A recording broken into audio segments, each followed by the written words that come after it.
guys, I just wanted to use this opportunity to show you how I've used Lightroom presets on my photos, because when I first started using other people's presets, I'd be like, these don't really look like how their photos look, or like certain presets just didn't work for certain lighting situations or for like colors. And so after a while I started tweaking around with them and like figuring out how to make those presets look the best that they could on my photos. And I just wanted to show you how I use my presets and what I would do to change it around to suit different photos, and how you can sort of tweak the settings to get the best results. And hopefully that'll kind of help you be able to use the presets to the best that you can use them. I'll see you in there.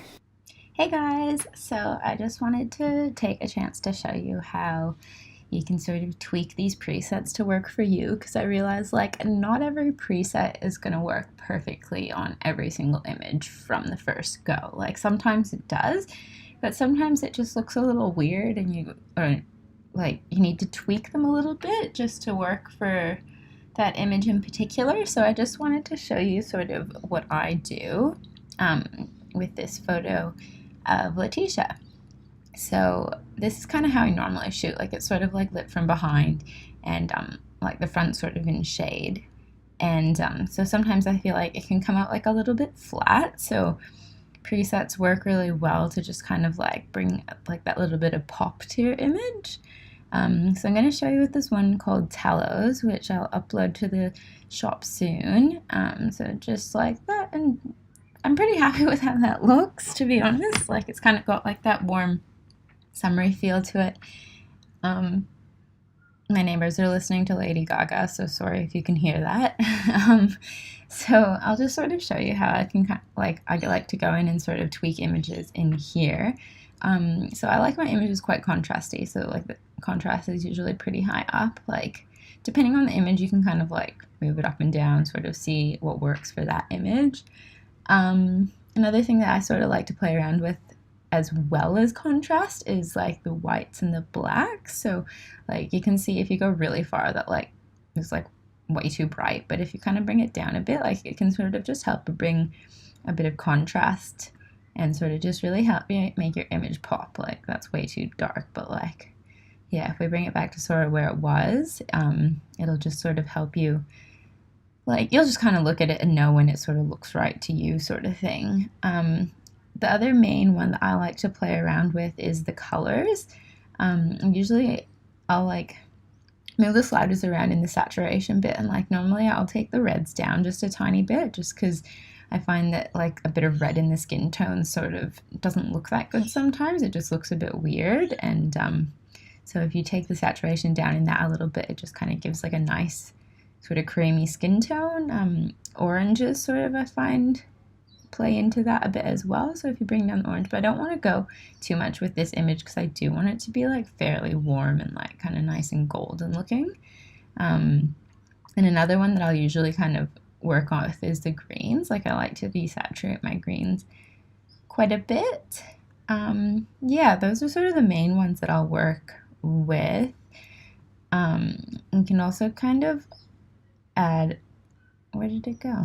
I like to add like a little bit of grain to my images just to kind of give them sort of like that filmy feel, but yeah, like you don't want to go overboard. Like I'll usually keep it around like 26 to like 30 sort of thing.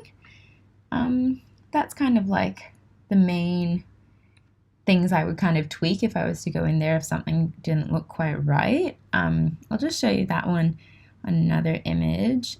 Also, I love Lightroom for editing. Like I think it's so great. Like sometimes if I'm making selects, even if on a shoot where I know that I'm gonna edit them in Photoshop as well, like I'll just come in here and like play around with the colors so I can kind of see what the finished image is gonna look like, because I find sometimes that makes like a big difference in like the selects that I'll make and stuff that I thought maybe wasn't that great before. Like once you kind of play around with the colors, it really pops.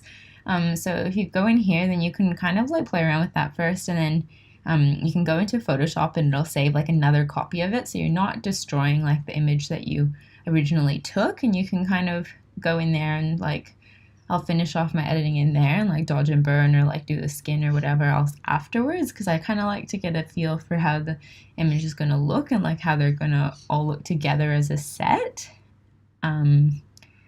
yeah, so also if you go in here, I'll just go into a photo of Masha and Aki.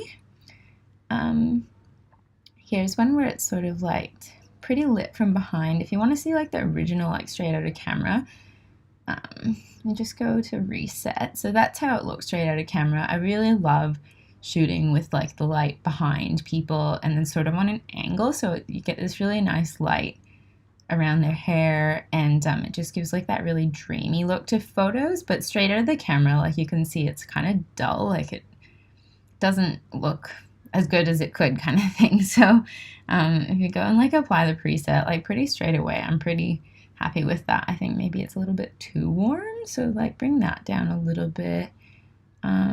Maybe see if like, yeah, don't want it to be like too warm.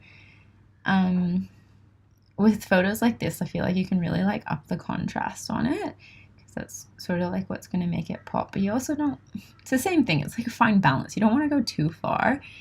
And sometimes I'll sort of like play around with the exposure, see how I like it, like lighter, a bit darker. It really gives like a different feel to the image, I think. You can kind of go either way with it, I think. It sort of just depends how you want your image to look in the end. Yeah, like with most images, like I'll kind of, like I'll play around with the presets a bit. Like I sort of have some general things that I sort of, like it's kind of how I like it to look, but usually with each shoot, like not every shoot's going to be the same. So you kind of want to go in and sort of like tweak things a little bit and get it so it's just right for like how you want it on that day. Yeah, so it's like a bit of trial and error. And then if you found that you really like how like you've tweaked a preset for like, yeah, if you've found that you like tweaked one of the presets and you really like how that looks, you can actually save that as a new preset and then go into develop, hit new preset, and then name it whatever you feel like. And then say you've got like the same kind of lighting situation for the same shoot, you can just apply that preset to all the photos, to like edit all the photos like the same with the same preset, and then go in and make my selects, because it'll kind of maybe change the photos I end up selecting, because I can kind of see how they're going to look when they're done, and it takes me like 2 seconds to do it. So yeah, hopefully that kind of helps clear it up a little bit, or gives you some ideas on how these can work a bit better for you. Yeah, I'd love to see how these work for you. So just either tag me on Instagram or use the hashtag KimAkrigg presets and let me know how you go. Bye.